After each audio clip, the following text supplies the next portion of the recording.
Prove the following. Here we have to prove this equation. I'm going to take the stuff on the left side and prove this is equal to the stuff on the right side, that is sine theta. Okay, now let me write this stuff as it is. That is secant square theta times cosecant theta divided by secant square theta positive cosecant square theta. Let me write it.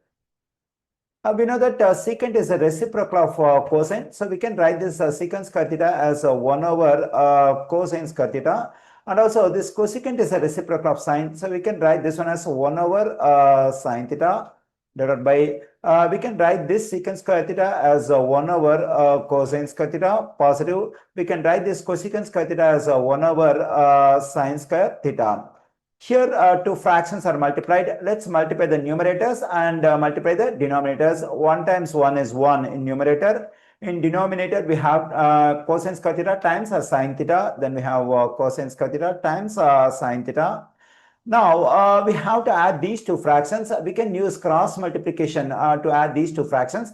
That is, we have to multiply the first numerator 1 by the second denominator. 1 times sine square theta is sine square theta. We can take this positive sign as it is. Now multiply the second numerator by the first denominator. 1 times cosine square theta is cosine square theta. Further, we have to multiply the two denominators. Then we get cosine square theta times sine square theta. Let me write it. Okay, now let me continue here. In numerator, we have 1 over cosine square theta times sine theta. Using Pythagorean identity in trigonometry, we know that the value of the sine square theta positive cosine square theta is just 1. Then we get 1 over cosine square theta times sine square theta.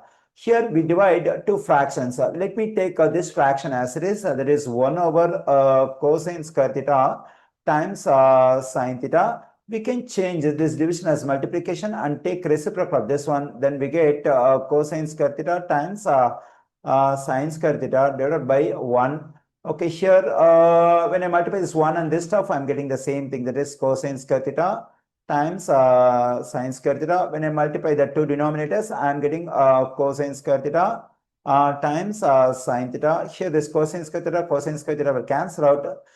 In numerator, we can write the sine square theta as sine theta times sine theta. In denominator, we have sine theta. So the sine theta will cancel out. I am getting the result as sine theta. Okay, here I took the stuff on the left side and I proved this is equal to the stuff on the right side, that is sine theta.